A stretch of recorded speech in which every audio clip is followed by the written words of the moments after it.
지금 전 세계 금융시장에 정말 거대한, 뭐랄까, 지각 변동 같은 게 일어나고 있어요. 왜냐고요? 무려 30년 동안 잠만 자던 일본이 드디어 움직이기 시작했거든요. 이 변화가 대체 뭘 의미하는지 지금부터 한번 제대로 파헤쳐 보겠습니다. 네, 30년. 정말 한 세대가 통째로 지나가는 시간이죠. 그동안 꼼짝도 안 하던 일본의 통화 정책이 드디어 방향을 틀고 있습니다. 여러분, 이건 그냥 뉴스 하나 떴다 이런 수준이 아니에요. 우리가 알던 금융세계의 판 자체, 그 규칙이 뿌리부터 흔들리고 있다는 아주 강력한 신호입니다. 자, 그럼 진짜 궁금한 건 이거죠. 이렇게 긴 잠에서 깨어난 일본이 과연 세계 경제, 그리고 더 중요하게는 바로 우리 지갑, 우리 투자에 어떤 엄청난 파장을 몰고 올까요? 이 변화의 끝에 과연 뭐가 기다리고 있을까요? 그 파장이요? 남의 얘기가 아닙니다. 바로 우리한테 직접적인 영향을 미친다는 거죠. 벌써 일부에서는 원달러 환율이 1470원대까지 치솟을 수 있다는 정말 충격적인 전망까지 내놓고 있어요. 이제 우리가 이 문제를 왜 그냥 흘려들을 수 없는지 아시겠죠? 자, 첫 번째 섹션입니다. 바로 대청산의 시작인데요. 이 어마어마한 변화를 만들어내는 그 심장, 그 엔진은 대체 뭘까요? 지금부터 그 핵심 구조를 하나씩 아주 자세히 뜯어보겠습니다. 이 모든 이야기의 한가운데에는요, 바로 엔캐리 트레이드라는 게 떡하니 자리 잡고 있습니다. 이게 뭐냐면 아주 쉽게 말해서 거의 공짜나 다름없는 일본 돈을 빌려다가 금리 높은 다른 나라에 투자해서 그 이자 차이로 돈을 버는 방식이었어요. 이게 지난 수십 년 동안 전 세계에 돈을 돌게 만든 아주 중요한 자금줄 중 하나였습니다.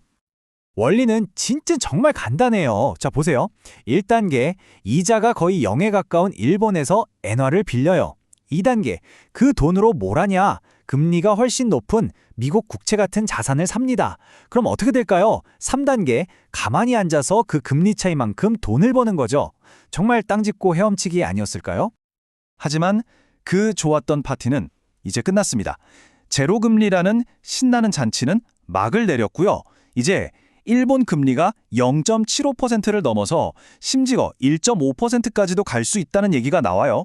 이게 무슨 뜻이냐면 공짜였던 돈에 이제 비싼 이자가 붙기 시작하고 빌리기만 하면 가치가 떨어지던 엔화가 오히려 강세로 돌아서고 있다는 겁니다. 모든 판이 뒤집히고 있는 거죠. 자, 두 번째 섹션. 글로벌 유동성 위축입니다. 그럼 이 엔캐리 트레이드가 끝나는 게 과연 어떤 연쇄 반응을 일으킬까요? 전 세계를 쌩쌩 돌던 돈의 흐름이 말 그대로 반대 방향으로 역류하기 시작하는 겁니다. 그러니까 전 세계 시장에 쫙 퍼져 있던 그 어마어마한 돈들이 이제 자기 집인 일본으로 다시 돌아가기 시작하는 거예요. 그럼 어떻게 될까요? 미국이나 우리 한국 같은 시장에서는 투자할 돈, 우리가 흔히 유동성이라고 부르는 그 돈이 갑자기 싹 마르면서 증발해버리는 거죠. 자, 리스크를 한번 따져보면 핵심이 딱 보입니다. 물론 일본은행이 금리를 올리는 것 자체도 위험하죠.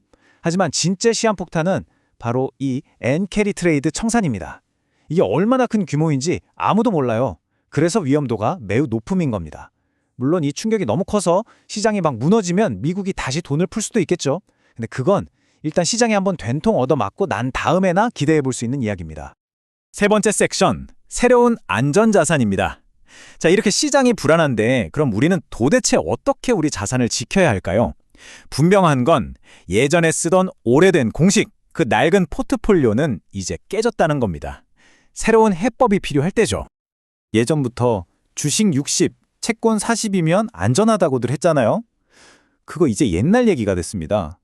왜냐하면 코로나 이후로는 주식이 떨어질 때 채권도 같이 떨어지는 이상한 현상이 나타나기 시작했거든요. 게다가 인플레이션이 채권의 가치를 야금야금 갉아먹고 있으니 이제 채권이 더 이상 든든한 안전판 역할을 못 해준다는 겁니다. 그럼 새로운 안전판은 대체 뭘까요? 힌트는 과거 데이터에 숨어 있습니다. 이게 정말 놀라운데요. 한번 보세요. 2008년 글로벌 금융위기, 2011년 유럽 재정위기, 이렇게 세계 경제가 박살이 날 때마다 이상하게 엔화는 오히려 가치가 오르면서 안전자산 역할을 아주 톡톡히 해냈다는 기록이 있습니다. 그래서 새로운 대안으로 나오는 얘기가 바로 이겁니다. 내 전체 자산의 한 20% 정도를 일본 엔화로 가지고 있자는 전략이에요. 왜냐?